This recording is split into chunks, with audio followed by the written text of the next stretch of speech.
shirkii golaha wasiirada maanta oo shir gudoominaya ra'iisul wasaaraha xukuumadda federaalka Soomaaliya mudane Xasan Cali Kheyre arrimaha looga hadlay waxa kamid ahaa arrimaha amniga warbixin laga dhageystay xuskii 15 May dardargelinta qorshaha 90 maalmood ee wasaaraduhu soo diyaariyeen sharciyada u baahan in la dardargeliyo golaha wasiiradu ansixiyaan si baarlamaanka loo geeyo warbixin shirkii London guddi hoosaadyada maaliyadda amniga iyo arrimaha bulshada warbixin laga dhageystay warbixin kale oo iyadana sidii loo asaasi lahaa golaha dhaqaalaha dalka iyo warbixin laga dhageystay wasiirka waxbarashada ku saabsan imtixaanaadka dugsiyada sare iyo soo celinta bilicda Muqdisho ugu horeyntii arrimaha amniga waxa warbixin laga dhageystay wasiirada amniga oo aad looga hadlay muxuu ahaa sidii qorshaha amniga ee caasimadda iyo kii dalkaba dhaqangelintiisii inay socoto in ciidamadii loo qorsheeyay in magaaladan Muqdisho ay ka howlgalaan ee ku jiray ciidamada booliiska militariga iyo nabad sugidda la diyaariyay xero la geeyay tababar u socdo dhawaan la rajaynayo inay howlgal ka bilaabaan magaalada Muqdisho sidoo kale gobolka Banaadir wuxuu bilaabay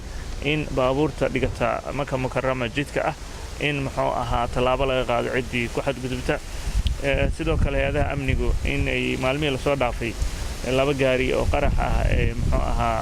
laga hortagay isla markaana dadaalo badan ay socdaan warbixinta oo xuska 15 May wasiirka dhalinyarada aad iyo aad uga warbixisay sidoo u dhacay xafladaas iyo qorshayaasha ay ka leedahay sida siyaasadda qaranka dhalinyarada loo diyaarin lahaa warbixinta kale ee ku saabsaneed qorshihii 9 maalmood 90 cisho xukuumadda ra'iisul wasaaruhu aad wuxuu ugu adkeeyay golaha wasiirada in isla xisaabtan uu jiraayo wasiir walbana loo qabtay maalinta Sabtida iyo Axadda inuu ra'iisul wasaaraha la fariisto oo hal iyo hal u weydiiyo wasaaradda walba wixii u qabsoomay si muxuu ahaa u dhacdo isla xisaabtan shacabkana loo wargelin doono arrinta kale maanta aad looga hadlay waxay ahayd baahida loo qabo dhammaan shuruucda dalku u baahan yahay sidii golaha wasiiradu ay u dadajin lahaayeen si baarlamaanka markuu soo noqdo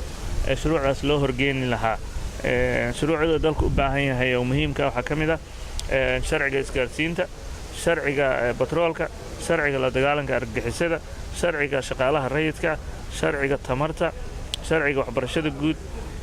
iyo wasaaradda arrimaha diinta oo iyadana diyaarinayso sharcigii golaha sare ee muftida Soomaaliyeed sidii loo asaasi lahaa kadib waxa warbixin dheer laga dhageystay arrimaha shirkii London ra'iisul wasaare ku-xigeenka iyo wasiiradii tagay London runtiina aad iyo aad ayay uga warbixin sida caalamku u soo dhaweeyay arrimaha marka shirkan London uga duwan yahay shirarkii hore u dhici jiray waxay marka arrimaha soo socdo koow inay tahay markii ugu horeyso madaxweynaha iyo madaxweynaha dowlad goboleedyada iyo dowladda federaal ayagoo wada socda hal mowqif lagu tagay mowqif ay isla diyaariyeen la hordhigay caalamkuna aad iyo aad u riyaaqay meeshaas ka muuqatay midnimo sidaad ka aragteen shirkii daaliyada lala yeeshay oo madaxweynaha Farmaajo runtii u horseeday wafdigii uu hogaaminayay sida ay uga go'an tahay midnimada iyo wada shaqeynta sidoo kale waxay ahayd dowladda Ingiriiska uga mahad celinayna in shirku waa shir Soomaali leedahay qorshayaashii Soomaaliya geysteenna dhammaan caalamku ansixiyay arrimaha kale shirkaas uga duwan shirarkan kale waxay ahayd runtii arrimo si gaar ah madaxweynaha Jamhuuriyadda Federaalka uu la yeeshay madaxdii kale ayagana cadeeyay wadan walba uu la kulmay sida diyaarku ugu yihiin arrimaha aadka loogu hadlay waxay ahayd sida la socotaan arrimaha abaaraha arrimaha amniga dhaqaalaha iyo arrimaha siyaasadda sidii dalkan looga hirgelinayo doorasho hal qof iyo hal cod markaan u gudagalo gudiyada muxuu ahaa maaliyadda muxuu ahaa arrimaha ay soo jeediyeen waxay ahayd in sida ugu adag loola dagaalayo musuqmaasuqa dhawaana la socotaan muxuu ahaa ra'iisul wasaaruhu inuu dekada shalay booqasho tagay si loo dhuujiyo meelaha la isleeyahay musuqmaasuqa waa ka jiri karaa sidoo kale shalay maraan tagnay garoonka Aadan International Airport isagana customiska ama waaxda furdada maaliyadda waxay suuragelisay 2 casho gudahooda inay 34 milyan ay ku badbaadiyaan oo horay loo loonsan jiray taasna golo wuxuu inta laabo laga qaadi doono cid alaale cidii ku xadgudubta ama falal musuqmaasuqa la timaado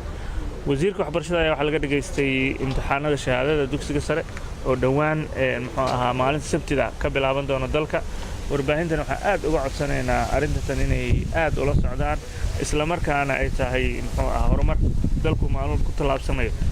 in shacabka aad wargelisaan oo nagala shaqaysaan 23,000 arday ayaa u fariisanaysa imtixaanaadka maalinta sabtiga ah laga soo bilaabo muxuu ahaa